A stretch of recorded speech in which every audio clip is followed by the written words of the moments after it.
Hey, lovely ladies out there. Welcome to another fantastic episode of Women Winning Their Way. And, so many times when we are venturing out into the world around us, we think we might need a lot of things. We might need money. We might need doors open for us. But sometimes all we have is a truckload of determination and grit. And that is what our guest today, Tanya Alvarez, is going to be sharing with us. How at a very young age, she just fought her way. She dug up with her bootstraps and talk about a strong woman who was doing things her way. Let's go ahead and welcome Tanya to the stage. So, Tanya Alvarez, thank you so much for being here today. Thank you for having me. I'm excited. Yeah, we've got a lot. I was reading your bio and man, what a powerhouse you are. And I just loved looking at all the things that you have done, even before the age of, we'll even say 25, starting your first company at 25. But before we start diving in, why don't you just give us a little brief intro of who you are? So, I am right now a mom of two, and I would also kind of name myself as a momentum igniter. So, at 25, I sold started my first company and eventually sold it. In that company, I grew to 1 million within the first year. And then from there, I've been fascinated on how was I able to defy the odds when the odds were against me, and what did I create naturally just because I need to survive based Yeah. on my background. I love that. And we're going to definitely dive into that story and figure out how that journey went for you. But I want to ask you the first question is when you were a kid and you thought into your future, what did you think success was going to look like for you when you were a child?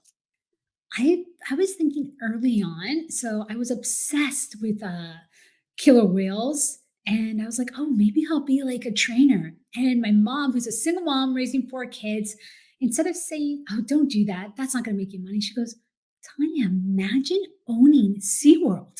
Then you can train and with all the animals, not only the killer whales. So I always knew I was going to be in business based on my mom always framing it for me, Mhm. right? This possibility of like, yeah, you could, why not own it? Why not manage it? Yeah. What a great parenting tip, for all of us. Cause I think so many parents out there, they squash us and put that lid on it. And, I am a big lover of killer whales as well. And going to college in San Diego, I actually went to work at SeaWorld, Oh, lasted 2 days. Just wasn't a good fit, but I did love the whales and I still do. They're so beautiful. so you did So my dream job. yeah, I know that is so fantastic. And I love that your mom supported you and, did that. So let's fast forward and let's start, diving into your background a little bit. You mentioned how you just sort of ventured out on your own. So that could be very scary, as a young person, really just kind of packing up your truck and, heading out to the big city. Talk to us a little bit about what transpired and what gave you the grit, the determination, the fearlessness, even though I'm sure you had some fears in you to be able to go forward and start this journey for yourself. Yeah, so I had an amazing support structure. I didn't even realize I had, and how fortunate I was. And here I was, I graduated in 2000. The internet bubble burst. Mhm. And I was like at Wellesley College, most people are investment bankers, consultant, doctors, lawyers, and I wanted to still go into the startup world. So I ended up working in startup for any company. I wanted to learn it all. And finally, I was like, oh, maybe I should do my own thing. And I remember being really scared because I was like, I don't know anything. I've never started things. And I asked my mother, another wise mother here, I asked her, I want to start my thing. She's like, absolutely do it. And I go, what happens if I fail? And she goes, you'll be exactly where you are now, working for someone. And I was like, okay. Now, what happens if nobody wants to hire me if I failed? And she says, you wouldn't want to work for a company like that. So I think that when people start looking into like what exactly is like the worst scenario, you start realizing it's not bad. You're exactly where you are. So that gave me the courage to just start. And then I started it off of like credit card debt, really. And I was able to move it to over 1 million within the first year, literally having the support of people cheering me on, calling me on my BS, and helping me hold my boundaries. Mm. I love that. And I think you brought up, several really key points. I love the idea of asking yourself, what if? What is the worst thing that could happen? Because I think so many times, again, we get stuck in our own head with that fear. But when we really sit down and say, okay, what's the worst that could happen? And can I handle that? I had a very similar situation with my mom, where when I was thinking of venturing out, and I said the same thing. And as a single mom at the time, I was very fearful. And, it was her saying, now's the time. And I remember her words actually were, you know what, Clara? You're never going to be homeless. We will never let you be homeless. And just having that and knowing that I'm always, again, going to have that support. Now, talk to me a little bit about, let's say that there is a woman out there, because not everybody has the support of a mom, a parent, a friend. So, what are some ways maybe that people can reach out and find support? Because I've known some people out there that do want to do these things, but they really are facing it all alone. That's a great question. I think it's really hard, even like when the first time you're a mom or first time you're a single mom, there's so many drastic transitions, right? And you're Mhm. like, you feel alone, even though there's so many people out there. The first step I would say is kind of find, within Facebook communities, reach out to people and then Yeah. see if they align with your values. That's the most important part because I think people naturally like, oh, but what happens if they're like this or what happens if they're like that? So I just moved. I was living in New York for 20 years, moved to Minneapolis. I didn't know anybody here, no family, no friends. We moved for my husband's opportunity. I can run my business anywhere. So imagine it's 2020, August 2020, and I have like less than, I think, 4 month old right now. And winter's coming, meaning like in Minnesota, everybody closes up. So I need to make friends very quickly, or else I'm going to be very alone and I need community. Right. So the first thing I did was go to places where I would assume other people like me are going. And then I would just go up to myself. And I remember I'm not going to say it was easy. I felt like I was back into kindergarten again, right? Like, hey, my name is Tanya. I just moved Mm. here. But and in my head, I wanted to like phrase it perfectly. But honestly, nobody really remembers the first 30 seconds of a conversation, Mhm. anyways. Mhm. And so I started just doing that. I gamified it. I made it fun. If I saw somebody that I was like, oh, sometimes you can see based on how someone dresses or what they say or do, you just observe them. You're like, that kind of aligns with me. And then you go up to them. And then I was like, all right, I either get a yes or no, or somebody kind of Mhm. like, who the heck are you? And that's where I started that. And then, of course, so once you meet, you got to follow up. Yep.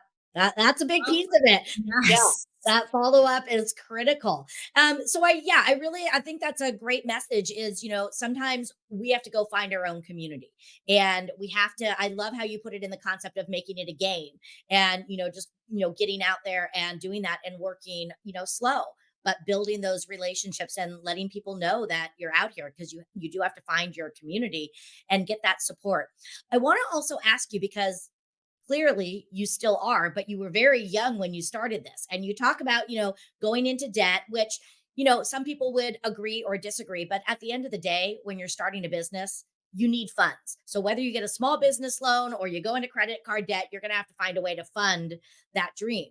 But did you face any challenges as you were going out there sharing your dream with people saying, who is this kid?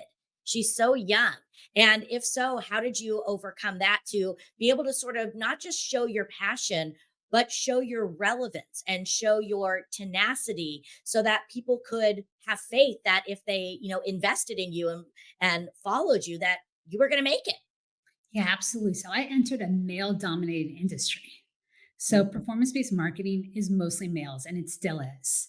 I can count the number of female entrepreneurs and then the number of female entrepreneurs who were in their 20s at that time. So it was really scary, and I had to kind of make sure I can get into the boys network and get trusted by advertisers, Fortune 500, Fortune 1000, to actually take me on. They're like, "Who are you? You look like my kid or something. Like, what's going on?"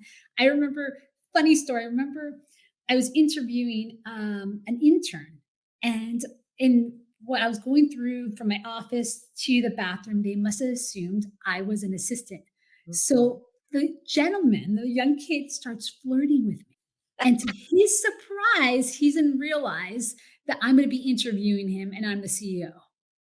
So that was hilarious. So back to Mhm. the original conversation of the challenges, it was more about what can I do to make myself different? And then also every no, I just gave it's a game. Everything's just a game. How Mhm. many no's can you gather to get to your yes? Right? And how many ways can, and instead of saying, oh, no, I failed, it's like, great, this was a no. What can I learn from it? And Mhm. continue that. Because if you frame it this way, it's going to be fun. But if you frame it the other way, oh, you are blocked, you're You are. stagnant, you're Mhm. doubting your abilities, just everything. And You then know, our mindset matters so much. mhm, And you're absolutely right because, we have a choice to look at things either as obstacles or opportunities. And, being able to, again, reframe a failure into what did I learn and doing all of those things. But the reality is not everybody has that strong mindset. And unfortunately, many people focus on the obstacle and not the opportunity. So what advice would you give to, another woman out there who is really struggling and getting that mental beat down where they're starting to lose faith in themselves? How can we get them back into that abundance mindset? one thing I always do when I have somebody similar in that situation that comes to me, I give them a mini challenge and then I hold them accountable. So, what ends up happening when we're overthinking, we're becoming perfectionists, and we're becoming entrepreneurs? So, think about this. You came from either corporate or school, or you're going for a new opportunity and you want to jump in. The structure's no longer there. So, now you're kind of like, oh, wait, I have all this time. You have all this time. No one's checking in on you or anything. So you're overthinking perfectionism and then it costs you inaction. So the first thing I would do is find people who you trust and who are going to call you on your BS and say, but in a friendly way. You can't just like someone like going on top of you didn't do this, like you don't need that. Right. So you want a small action. And then you want that person to cheer you on and then hold you accountable. And then Mhm. from there on, it's little steps and then it's a momentum. Once you stop, it's that domino, that first domino always seems scary. But after you're like, oh, that wasn't bad. Let me try another one. And then it's little and little, then the momentum starts. Exactly. And those are, a lot of the same things that I do with the people I work with because action begets action. And sometimes, again, just, getting into that. And I love how you gave the analogy of the domino because it's just making that movement. I also, encourage people to, sometimes do gratitude practice, to do, the visualization and visualize, who it is they want to become because that starts to change us, internally and starting to, again, act as if we're already that person. Now, being that you are running companies, that does also take a lot of discipline, especially as you have little ones starting to enter the world. So, what are some of the things that you do to help you stay not only motivated, but disciplined to do the work that you need to work to continue to grow yourself and your journey to greatness? Yeah, I strongly believe in finding like something. For example, after two kids, I have a 1.5 year old and a 3.5 year old, had two C-sections. And you would think that since I've been a collegiate runner, I ran New York, Boston Marathon, that I would just want to work out. This is my outlet. No, it wasn't that easy this time. I was like, oh, the energy, everything, even though I know it was good for me, even though I was like, I'm an athlete, like I did all of it, nothing was getting me out the door. It was actually shocking. Kind of got me a little like, what's going on here? And I had my husband just nudged me a little. He was like, just put your workout clothes on, come with me. So I did that for a bit. Then I was taking classes that were super easy. So I didn't have to think. I just showed up and it was one step after the other. Then this is a big one. Now I got myself to a certain level where I was like, okay, I can actually hold a plank longer than 10 seconds. This is good. And so I figured out what brings me joy. And in that sense, like there's so many ways you can work out, right? Right. And I chose that I love community, especially since I work from home and my team's remote. So I did a workout class.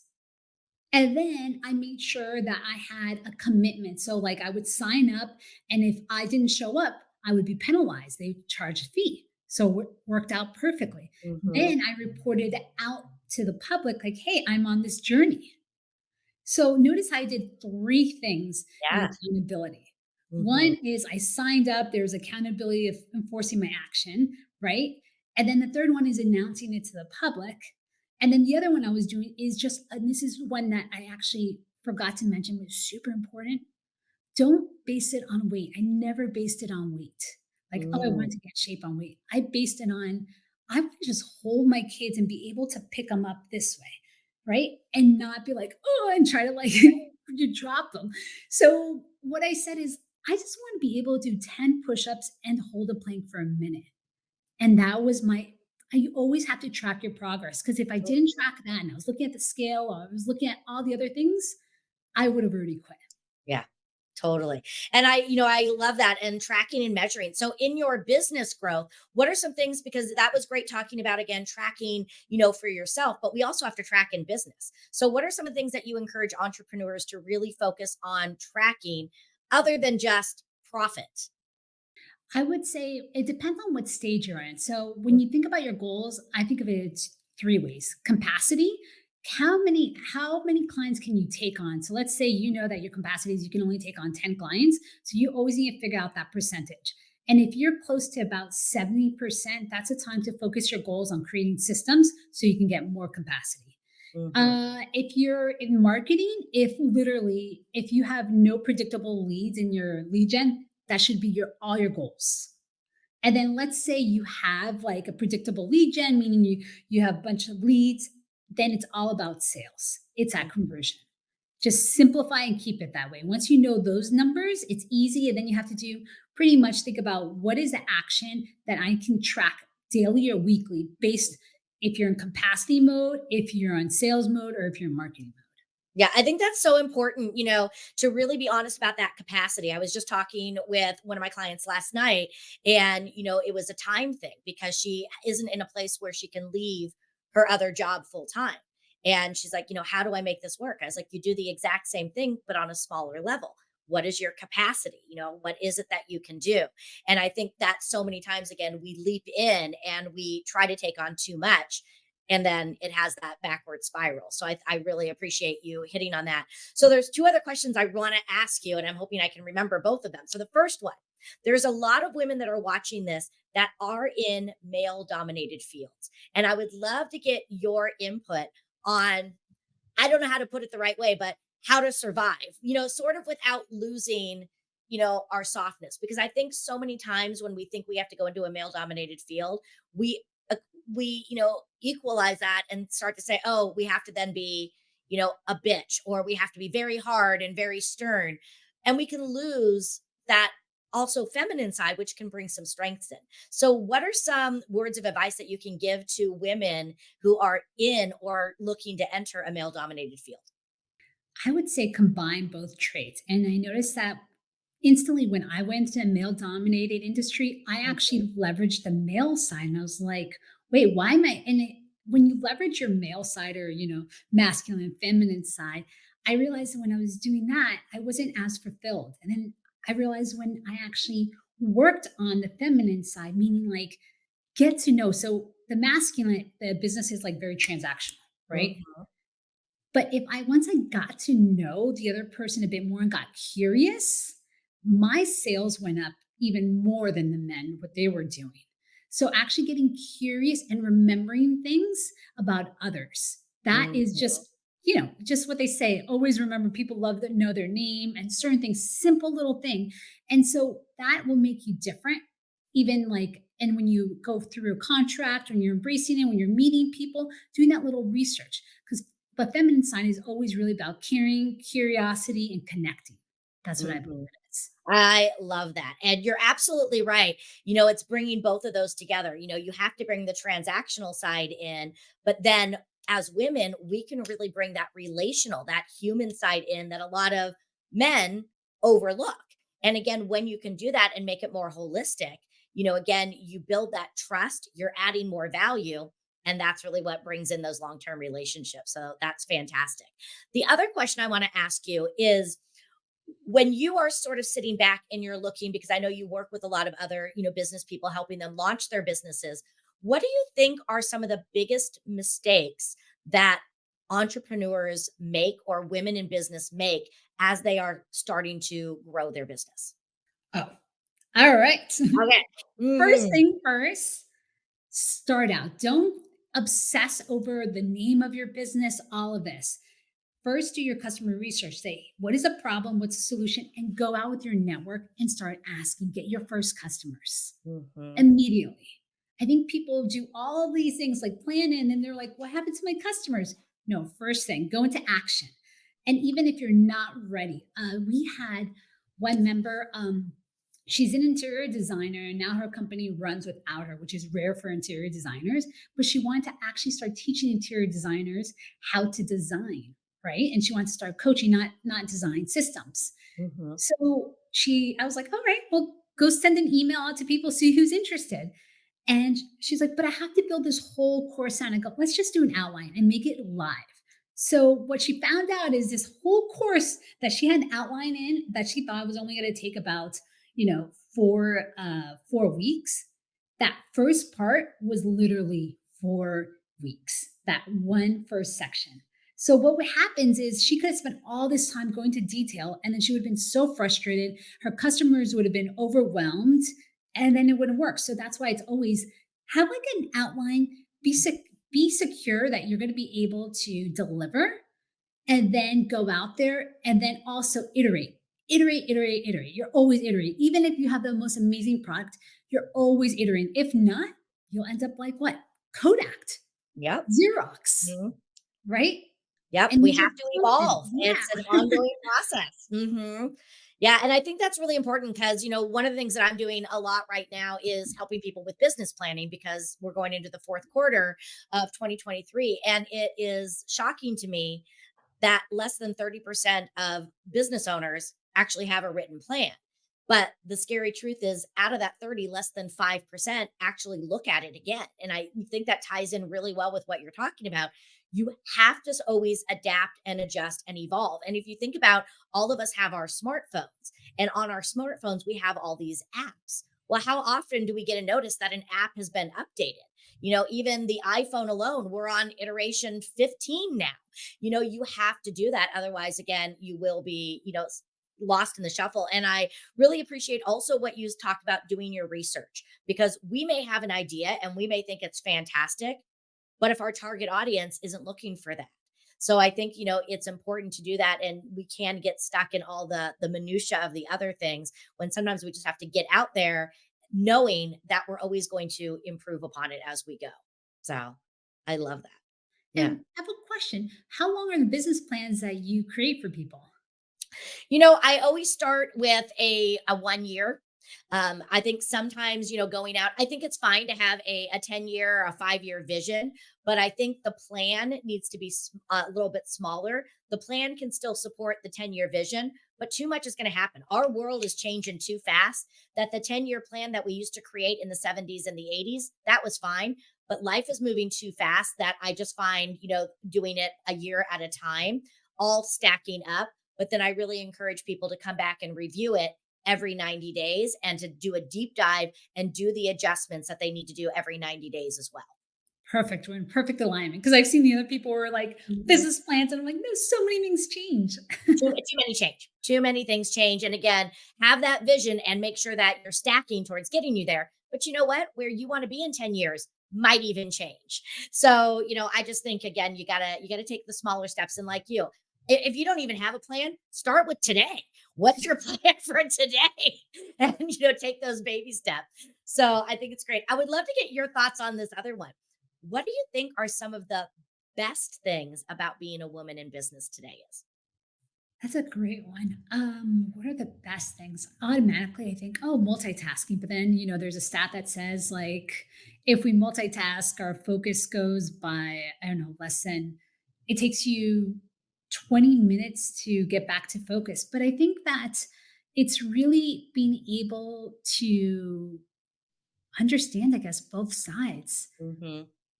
Yeah, I What do would you agree with think? that. How And would you again, think that? with the multitasking, I like to look at it as, I think we can shift faster than men. It's not, again, doing the multitasking, but I think we're able to, again, move in and out of those realms quicker. And I think, again, I love going back to what you said about being the transactional and bringing the relational in. I think that, we have just in general, again, this is just in a generality because a lot of men out there are great with this, but I think that empathy factor. I just think women in general are a little bit stronger on empathy, and that says a lot. Absolutely. Yeah. Yeah. So talk to us about balance and harmony because you are married, you're in a relationship right there that needs to be maintained. You have two kids, you have your health, all of these things, and whether the women that are watching this have kids or not, how do you maintain that work life harmony? So in my first business, even though, I grew it, sold it, and I traveled to over 43 countries, while I did that, what was crucial on this, and I want you guys to understand this, that I had a belief back then that I could outwork anybody, Mhm, right? And it was more of like, I'm a hard worker, I will outwork anybody. That belief needed to shift. It no longer served me. mhm, Right? And so when I became a mother, even before a mother, because I went through an IVF process and it took years and years and all of that, I had to learn that how can I work smarter? And I got to tell you, my default was really strong that, my identity was I can outwork anybody. So I now had these constraints. And these constraints, you have to kind of celebrate them because they'll have you actually examine your life differently. So mhm, now I was like, how do I work 30 hours? And considering that 30 hours, only like 3 hours I can do deep work. mhm, So now I have to be like, okay, if I want this project to be done, is this the best use of my 3 hours? So mhm, constraints are a blessing. It'll give you the best freedom because what I've seen a lot of entrepreneurs and myself at times is even as a mother, we're like assuming that we have to do everything. No, we don't have to do everything. So now I'm like, okay, well, with those 3 hours, what do I actually have to do? And what can I delegate instead of being like, oh, it's only going to take me 2 minutes. That, by the way, is like the worst thing you can ever tell yourself. It's only going to take me 2 minutes. I'll do it. No, no, mhm, no. You need to start thinking about what are these 2 minute things and then classifying them to see how you can get somebody else to do them. So you can do what most valuable for yourself, self care, and for your business and for your family. mhm. I think, you hit on some really great things there. And I think it ties back to what you talked about with capacity. And now I know why we were destined to talk with each other because for me, I was the same one. I will outwork anyone. And man, I wore that like a badge of honor. That was my thing. I can do it all. You want to take on this project? Oh, yeah, I'll do that project. And I thought that was going to be my superpower until again you realize it's not, it's your kryptonite because when you try to do it all, you really can't do anything. And so I think again, going back to, that vision, what is it you really want? And that's something that I work really hard on with women. Create the vision of what you want. If you only want to work 30 hours a week, let's define that and then let's design the strategy to support us in doing that. And again, understanding that that self-care is more than just about you. It's about you so that you can take care of others and putting those in, and it sounds like time blocking is a big thing for you as well, and use the idea of those constraints actually, well, I'm paraphrasing, but those constraints can actually bring you freedom because it Mhm. allows you to get the right things done. And as you ask the right questions, So you kind of what have to might be some pause. of those questions? Like what are some questions you encourage women to ask themselves to help them learn what it is they really should be doing? So, two things I'm always thinking about is this the best use of my time? And does this bring me energy or drain me? You Great keep it question. simple, right? Because Mhm, if you ask too many questions and then you kind of like start saying, justifying this, starts getting great, but this is easy. Hey, am I really excited about that? So, for example, in most businesses, people assume that they need to do their bookkeeping, right? If it drains you, don't do it. Hire somebody. It's not worth your time. mhm, Let's say you can hire a bookkeeper on the cheap end, $200 to $300. So if you had that 1 hour that drained you for probably like it kind of like all of a sudden you're drained, the next project you're not that interested in, or you go home to your family, you're kind of like, ugh. So it's like it's an effect, right? I don't have mhm. the right word for it right now, Yeah, but it's that ripple effect. it's like it's that ripple effect. But instead, if you actually delegated it, now you can actually spend time either like generating more business and Yep. then you can be like happy, and then the ripple effect to your family, the ripple effect Mhm. everywhere. Yeah. I love that. And I want to go back and I want to dive deeper into this comment that you made of, well, it's only going to take me 2 minutes, because I think that is one of the biggest challenges and biggest, fallbacks that I see so many working women do, because we do have this mindset of I can do it all, and we do love, to be purposeful in what we're doing, but so many times we get stuck in I don't need to delegate it, because one, I should be able to take care of it, because that's the mindset again that we have. We'll outwork everybody in the room. The other thing is it's so simple. It is only going to take me 2 minutes. So how do we break that mindset? How do we get women to start understanding that delegation is critical for them? And what are some easy places to maybe start? So the first thing is you have to be aware, right? Mhm. It could be an easy thing of just writing down what you actually like before you do the task. Be like, okay, I'm assuming there's going to be 2 minutes.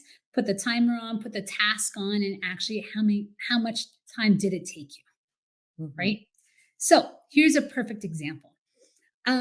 Before I had to kind of enroll my husband in this password manager, I use 1Password. 1Password, we have everything you can imagine on there. So he doesn't have to, or I don't have to ask him, what's his login? What's his social security? What's my kid's health insurance card? All this information that would have only taken me 1 minute to find, 1 minute to get interrupted, 1 minute to text, all of that. Instead, now we have a password manager that now we don't interrupt each other with this important information, right? Or I forgot one time, yes, I did this once. I forgot my license and we needed, I forgot where we were. Maybe we were at the airport. Luckily, I had another one, but I was able to pull up my license on there and they were able to take that, which was surprising. But these are things that are just these 1 minute things that would have interrupted like his day, my day, everything. And then if I just took in these one little things add up, now we have a password manager and it never happened. So first Mhm. task to do, get a password manager. I love that. Yeah. And even things like auto payments. Again, it only Oh, takes you a auto couple payments. minutes to pay a bill, but when you have auto pay, all of those can take care of those things, Who has the mind to remember the dates, your emails, deleting the emails? Think of all of the little steps. We Mhm. make so many decisions that we have decision fatigue. So We we do. need to make sure that another way to frame it beyond like it just takes 2 minutes. Is this the way you want to make those decisions? Right? Is this the best use of that decision power?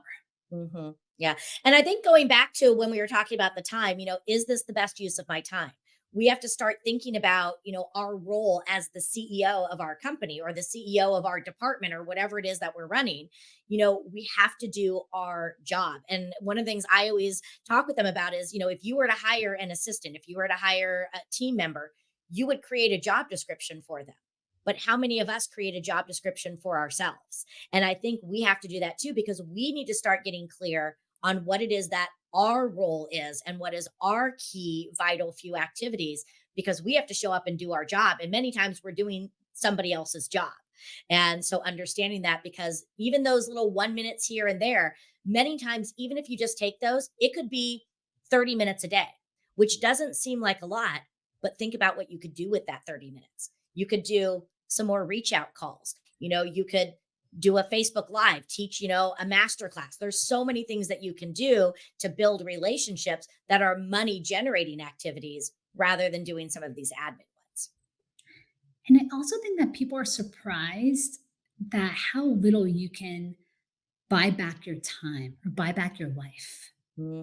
So if I told you at $4 an hour, would you pay $4 an hour to buy back some of your time? That's an absolute yes, right? No. Hmm. And you can get somebody like that in the Philippines, which is they're working, they're gaining experience, and Hmm. all you have to do is set up the system. Exactly. That's it. Yeah. And I think, a lot of people get caught up in the setting up of the system because it does take time to do that. But we have to start remembering it's the investment in our future time. Mhm. And you're right, we can't get that time back. And I even have a client of mine, and for her it was $100. Her dollar per hour at the time was about $350 an hour. And so she said, if I can pay someone and hire someone to do this for me for less than $100 an hour, I'm delegating it out because she just again got that in her mindset. And she also said, you know what, I'm also helping somebody else grow their business. So she reframed it again into a way of she's staying in her lane and doing her greatest work, and she's letting somebody else who's an expert in that area do their greatest work. And then I think also sometimes we have to start on the home front. Again, can you delegate out the cleaning, the walking of the dog? If you do have kids or teenagers, get them doing some of the work. When my son turned 16, it was, all right, you're going to the post office for me. You're taking the car in to get the oil change. So again, leveraging some of the things that we may even have in our own inner circle, I think are sometimes good. Absolutely. And most people, or even getting your groceries, like instead of thinking Mhm. about everything, you can Yeah. actually have it automated, get it I feel sent and to you. I've done that many times, and it's fantastic. So, yeah, it cost me maybe an extra $20, but again, that's an extra hour, hour and a half with drive time that I now have back to put into investing in the growth of my business. Looking back, what would you say is maybe, and I'm going to, change the verbiage here to an opportunity. Other people would call it a mistake. What do you think is something that you've learned? What was maybe something that looking back might have made a mistake and what you learned from it? When I first started in business, I had a co founder and I did a 50-50% partnership. Mm, I thought I needed somebody to start my business with me, and I didn't know any better. And I did 50-50. And it was a great learning experience. We were at that time friends and stuff, and we still are. But now looking back, because of that experience, I realized that I can start things on my own. And now I can have a team mm, behind me, yeah. right? Because I think a lot of women, I see this a lot, that they want to start it with somebody. And then the big mistake that they do is we find people similar to us, or they're a little bit different, but not that much different that they deserve the 50%, Right. right? So I Mhm, would say if you're going to start something, just believe in yourself. And how can you get a support structure, or I call like a success team around you? And this mhm, is literally not only in your, like, if you're at a job or in a business, it's your friends, your family, everywhere. You need that structure. Like I always say, I defied the odds, and everyone's like, "Oh, you were self-made." No, no, no, no, no. The chances of me getting where I'm at was the smallest percentage. And the only way I was able to do it was because I had a team. I actually got married in less than 6 months because I put a whole accountability to advisory board to make this happen for me. I know people laugh at that, but yeah, I I love knew that I had to have something in place to make it happen. Yeah. Oh, that is fantastic. Great, great lessons to learn. So, as we're coming to a close, though, I want to ask you because, again, you are doing so much to help others be able to create their path to success and really supporting them and doing it the smart way. So, talk to us a little bit. What is next for Tanya? So the next thing I'm going to be doing is writing a book. It'll probably be in another year, so it's going to be in the future a bit. But it's really about helping people create support structures, kind of like what we tapped into in the sense of like, like understanding what type of structures you need to build to have that monumental like movement and achieve those monumental goals, right? Oh my gosh, that's fantastic. And will you come back on and tell us when your book is done and we'll help you promote it and we'll learn some of the news stories? Yes, absolutely. I would love that. Thank you. Fantastic. And then talk to us a little bit of where you are now. One of the first questions I asked you is when you were young, what did success look like for you? Now, sitting where you are today, learning all the lessons that you've learned, how would you define success for yourself today? It has definitely changed. I would say when I was younger, it was ego driven. I'm Mhm. just going to be real here. It was very ego driven. And now it's really about how will my kids remember me, my legacy. And I realized, like, let's think about this. 10 years from now, most people might not even remember Michael Jackson. Michael Jackson was huge, you know? Mhm. And so what I realize is it's your family and your friends who continue the story of you, who you made the biggest impact. So now my goal is to not only like help other people's lives, but really, really be present in my children's lives. And I would say that is hard these days with everything hijacking your attention, and you Mhm. have a mindset of you have to do it all. So it is something that I'm constantly practicing and making sure. So to me, really being present and knowing that my kids like really feel loved. I love that. Fantastic. And I'm telling you, just from where I sit, what an incredible role model you're being for your kids in, allowing them to see everything that you've done and to also know that you're making them a priority. So, Tanya, thank you so much for being here on the show with us. I loved hearing about your journey, understanding that you just have to start, you just have to take action. Again, you have to believe in yourself, but really, when you're ready to get out there with that determination and grit, all great things can come together. So, Tanya, thank you so much for being here with us today. Thank you for having me. And for all of you watching, again, everything for Tanya is going to be in our show notes. So you're definitely going to want to connect with her to learn more about her, some of the offerings that she's having, and definitely keep an eye out for that book. We'll let you know when it's coming. But remember, you are perfect the way you are, and you can create success all on your terms. So thank you for watching Women Winning Their Way. Don't forget to like, comment, and please share the show so that we can continue to impact women all over. Well, what an amazing show. I don't know about you, but I was taking notes as I was talking with Tanya, and there were so many messages that came up that I want to give you some moments of clarity from my perspective. One of the things she talked about is the idea of being curious. I think being curious is huge. And I think that that's something as women, we really have strength in doing. Ask questions and listen. People are interesting, not just your clients, but, be curious about what's going on in the world around you. Learn how you can add more value, how you can be a solution to other people and what they're looking to accomplish. Because when you can really listen and show up authentically for them, that is an amazing way to build that trust. And then trust leads to business, and business leads to profit. So, one, that's something that we love. Another thing she talked about is the idea of getting support. None of us can do it on our own. And I think that is one of the biggest mistakes that we make. And I know I have made that too in my career, is thinking that I can do it all on my own. I mentioned that I used to wear it as a badge of honor that I could outwork anybody in the room. But the problem is when you try to be everything to everyone, you really can't do anything for anyone. So don't be afraid to ask for help. Having support is not a sign of weakness, it is actually a sign of strength. So find people to support you. Find people who understand what you're trying to accomplish and can help open doors for you. And that might mean that you need to go outside of the current circle that you have. So, again, lean into other groups, find them on social media, find them in your community, find your group that is going to help to lift you up, because we really need to lean on each other, especially now when things are moving so quickly. The other thing that I love that Tanya brought up is this idea of you're going to constantly have to adapt and evolve. Life, the market, the world is changing like that. So even when you do have everything dialed in, you always need to reflect, and you're always going to need to improve upon what you're doing because you need to stay relevant. So making sure that you are building time into your plan for that reflection and for that adaptation and that reinvention of the already great things that you're doing.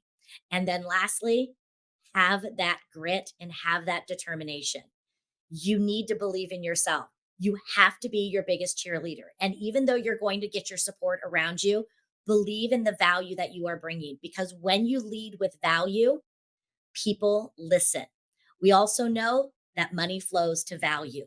So have that grit. Don't give up.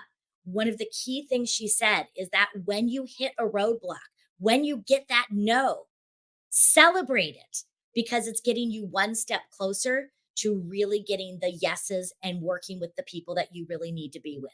So don't look at those obstacles. Let's look at them as opportunities. So I appreciate you tuning in for another episode of Women Winning Their Way. We're going to keep bringing you value and messages so that you know that you too can break free and create your own path to success and do it all on your terms. So thanks for watching. We'll see you next time for another episode.